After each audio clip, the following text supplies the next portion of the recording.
안녕하세요. 한강일지 부동산 오들입니다. 오늘은 오피스텔에 대해서 알아보는 시간을 갖도록 하겠습니다.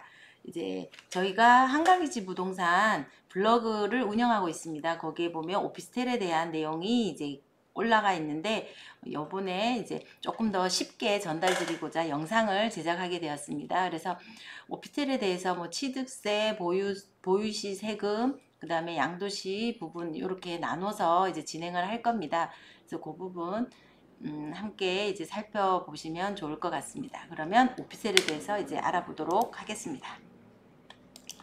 오피스텔은 이제 다들 보면 좀 요즘에 많이들 구매를 하시는데 처음 이제 하다 보니까 얘를 뭐 어떻게 진행해야 되는지 잘 모르시는 부분이 있고, 또 사업자라는 얘기를 많이 들어보셨는데 또 어떤 게 있는지도 잘 몰라 하시는 부분이 많더라고요. 그래서 이제 요번에 같이 저와 함께 알아보시면 좋을 것 같습니다. 오피스텔은 우선 보면 이제 업무용으로 사용하는 경우가 있고 또 주거용으로 사용하는 경우가 있고 이렇게 두 가지로 좀 나눠지는 부분이 있더라고요. 그래서 업무용으로 사용하는 경우에는 여기 밑에 보시면 보통 일반 임대 사업자를 내서 이제 진행을 하시고요. 주거용인 경우에는 주택 임대 사업자를 내서 이제 진행을 하시는 부분이 있습니다. 그리고 어떤 분들은 또 사업자를 아예 안 내시고 진행하시는 분도 있어요. 그러니까 그거는 이제 본인의 선택 사항이지 꼭 해야 된다, 안 해야 된다 이런 부분이 있는 것은 아닙니다. 그리고 이제 일반 임대 사업자 같은 경우에 아까 거의 업무용으로 사용하시는 경우에는 이제 일반 임대 사업자를 내시는데, 그런 경우에는 부가세 10%를 내게 되는 이제 과세 사업자가 되시는 겁니다. 그리고 주택임대 사업자를 내시는 분 중에는 여기도 이제 한 두 종류로 나뉘어지는데요. 세무서에 등록만 하시는 분이 있어요. 이런 부분들은 이제 면세 사업자라고 해서 이제 세무서에만 등록을 하시고, 또 요즘에는 이제 지자체까지 등록을 하면 이제 세무상 뭐 취득세라든지 여러 가지 이제 그 세제 혜택을 주는 경우가 있습니다. 그래서 이제 지자체에 등록해서 시군구청에 등록을 해서 이제 진행하는 주택임대 사업자가 있습니다. 이렇게 나뉘어지고요. 뒤에 보시면 이렇게 저희가 사업자 등록증이랑 등록증을 올려놨습니다. 그래서 이게 내가 어디에 이제 구분되고, 만약에 신청을 했을 때 요런 사업자가 나오는구나, 등록증이 나오는구나, 요렇게 알면 되실 것 같습니다. 여기 보면 아까 말씀드렸듯이 첫 번째로 일반 임대 사업자를 하는 경우에는 사업자 등록증이 이렇게 나오고 일반 과세자라고 갈로 치고 나오고요. 여기 종목에 보시면 비주거용 임대업이라고 이렇게 종목에 들어가게 됩니다. 그리고 이제 10%의 부가세를 내게 되는 부분이 생기는 거고요. 또 세무서에 이제 임대사업자로 주택임대사업자로 등록하는 경우에 보면 이제 부가가치세 면세 사업자 이렇게 나오고, 종목에 보시면 주거용 건물 임대업이라고 이렇게 나와 있습니다. 그래서 갈로치고 일반 주택 임대 이렇게 나오게 됩니다. 그리고 이제 구청에까지 이제 신고를 하는 경우에는 임대사업자 등록증이라는 것이 발급이 돼요. 그래서 여기에 최초 등록이 신고한 날이 나오고, 등록번호, 그 다음에 이름, 주민등록번호 나오고요.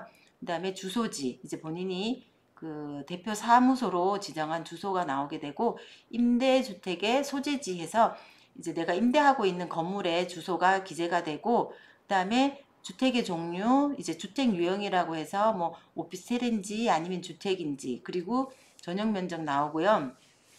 뒷장에 보시면 여기 이제 몇 년짜리 했는지 해서 여기 보면 주택 종류에 이제 장기 일반 임대업이라고 해서 10년 이렇게, 또 어떤 분은 8년으로 되어 있는 경우도 있고 4년으로 되어 있는 경우도 있고 이래요. 근데 지금은 보통 이제 10년으로 진행을 하게 되는 부분이죠. 이렇게 해서 이제 등록증 한번 살펴보았고요. 그리고 일반 임대 사업자와 주택 임대 사업자, 이제 뭐 간단하게 뭐 어떤 이제 구분을 해서 어떻게 진행이 되는지 잠깐 살펴보겠습니다. 그러면 이제 오른쪽이 주택임대사업자, 왼쪽이 일반임대사업자입니다. 화면 보시는 거에 신고 형태를 보시면 아까 이제 뭐 등록증 보셨겠지만 일반임대사업자 등록증 일반 과세자로 나오고요. 그 다음에 시군구에 주택과에 이제 신고를 하시면 주택임대사업자 등록, 세무서에만 이제 그렇게 나오고, 임대 용도는 이제 일반은 업무용 사무실로 사용하는 거고, 주택임대는 주거용, 전월세 부분으로 진행하시면 주거용으로 사용하는 부분이 있고요. 사업자 등록 신기는 어떻게 되냐면 이제 계약일로부터 20일 이내에 일반 임대사업자는 신고를 하셔야 되는 거고요. 등록을. 그리고 주택임대사업자는 내가 이 주택을 취득한 날이거나 아니면 준공한 날로부터 60일 이내에는 이제 사업자 등록을 이제 신청을 하셔야 되는 부분입니다. 그리고 임대 의무 기간은 똑같이 10년입니다. 10년입니다, 지금. 그 다음에 주택임대사업자는 뭐 4년, 10년 있는데 지금은 이제 10년으로 대부분 진행을 하고 있죠. 그리고 임대 방법에는 이제 전입신고 여부죠. 그러면 이제 전입신고가 일반 임대사업자는 안 되고요. 그 다음에 주택임대사업자는 전입신고가 가능하십니다. 그리고 주택수 부분은 일반 임대사업자는 사무실로 사용하기 때문에 주거용으로 안 쓰기 때문에 주택수에 포함되지 않고요. 주택임대사업자는 포함이 되고 있습니다. 그리고 임대료 인상 제한에서는 일반 임대사업자는 뭐 5% 상한 이런 거에 적용받지 않습니다.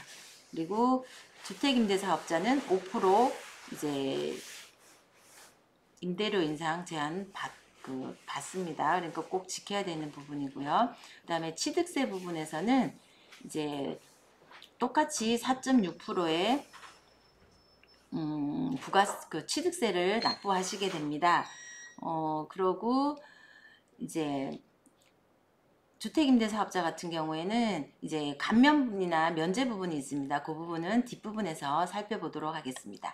그리고 일반 임대사업자는 부가가치세를 이제 월소득의 10%를 납부를 해야 되고요. 그리고 세금 계산서 발행해야 되는 의무사항이 있습니다. 그리고 이제 주택임대사업자는 부가세가 납부 의무가 없습니다. 그래서 세금 계산서를 발행할 필요가 없고요. 그리고 여기서 한 가지 이제 취득할 시점에서 일반 임대사업자는 이제 내가 이 오피스텔을 샀을 때 건물분에 대한 부가세를 환급을 받을 수 있어요.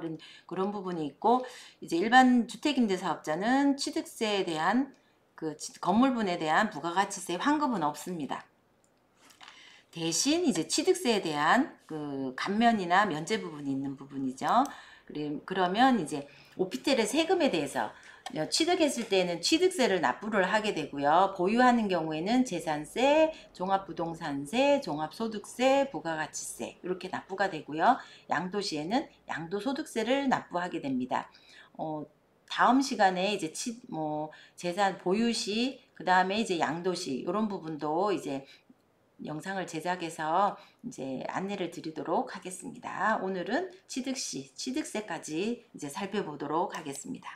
자, 그러면 취득세는 이제 일반 임대 사업자 같은 경우에는 아까 말씀드렸듯이 이제 4.6%, 농어촌 특별세 0.2%, 지방교육세 0.4% 포함해서 이제 4.6%에 대한 취득세를 납부하게 되고요. 이제 주택임대사업자도 4.6%인데 여기에는 아까 말씀드렸듯이 감면이나 면제 부분이 있는데 얘는 이제 전용 면적이 이제 60제곱미터 이하이면은 해당이 되시고, 이제 취득세가 200만 원 이하이면은 면제를 받고요. 취득세가 이제 200만 원 초과하는 분들은 85% 감면해서 15%의 취득세를 내시게 됩니다. 그리고 혹시 60 이상이 되고 85제곱 이하인 경우에는 50% 감면을 받으시는데, 외는 뭐 대부분 해당이 안 되겠죠. 우리 이제 일반인들은 20% 이상을 취득해야 되는 부분이니까는요. 그리고 여기서 저희가 이제 중요하게 아셔야 될 부분이 이 취득세 감면 부분이 이제 뭐 한정없이 되는 게 아니고 21년 12월 31일까지만 감면이 적용됩니다. 나중에 또 얘가 이제 뭐 연장을 해주면 되겠지만 현재는 이제 올해 12월 31일까지 감면을 해줍니다. 그리고 조건이 있어요. 무조건 내가 오피스텔을 산다고 해서 다 해주는 게 아니고요. 여기서 보면 이제 공공주택을 신축, 그 다음에 공공주택 주거용 오피스텔을 최초로 분양받은 경우에만 한해서 가능합니다. 그래서 뭐 중간에 내가 기존 오피스텔을 산다 이런 경우에는 취득세 감면이 없습니다. 그러니까 그 부분 참고하시면 되고요. 그리고 이제 저희 Q&A라고 해서 많이 여쭤보시는 부분을 이제 세 가지만 이렇게 간략하게 요약을 해봤습니다. 첫 번째, 오피스텔을 매수하는 경우 취득세율은 어떻게 되나요?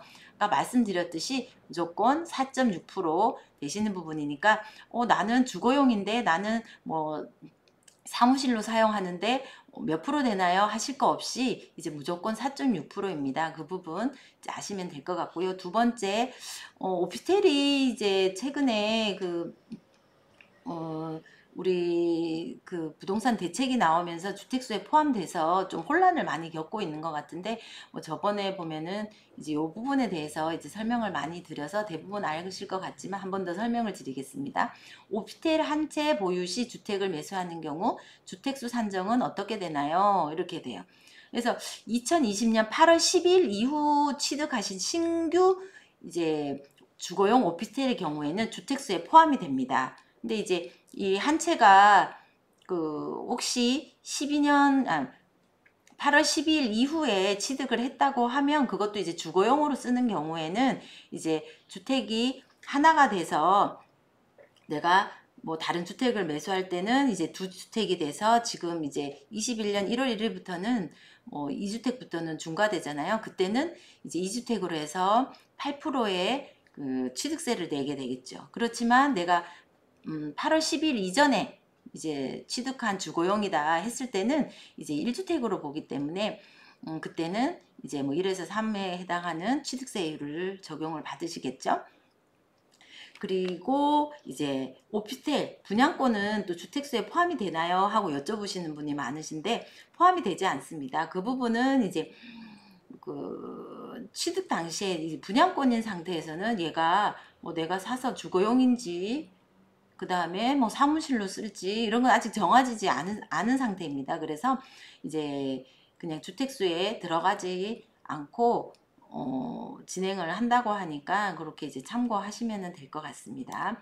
네, 그래서 이제 여기 이제 오피스텔 주택수 정리를 이렇게 표로 간단하게 정리를 해봤어요. 그래서 보면은 이제 취득 시 이제 오피스텔 부분인데요. 이제 오피스텔 분양권은 이제 주택수에 들어가지 않는다. 그 다음에 오피스텔도 비주거용은 이제 취득세 할 때 비주거용은 주택수에 들어가지 않는다. 그렇지만 이제 주거용으로 쓰는 경우에는 2020년 8월 11일 이전에 계약하신 분들은 취득세가 이제 산정할 때 주택수에 들어가지 않지만 2020년 8월 12일 이후에 신규로 취득한 부분은 이제 들어간다. 이렇게 이제 정리를 하시면 될 것 같습니다. 네. 그러면 오늘은 이것으로 오피스텔에 대한 내용을 간단히 정리해 보았고요. 다음 시간에는 이제 보유 시 이제 발생하는 여러 가지 오피스텔에 진행해야 되는 부분들을 이제 알아보도록 하겠습니다. 감사합니다.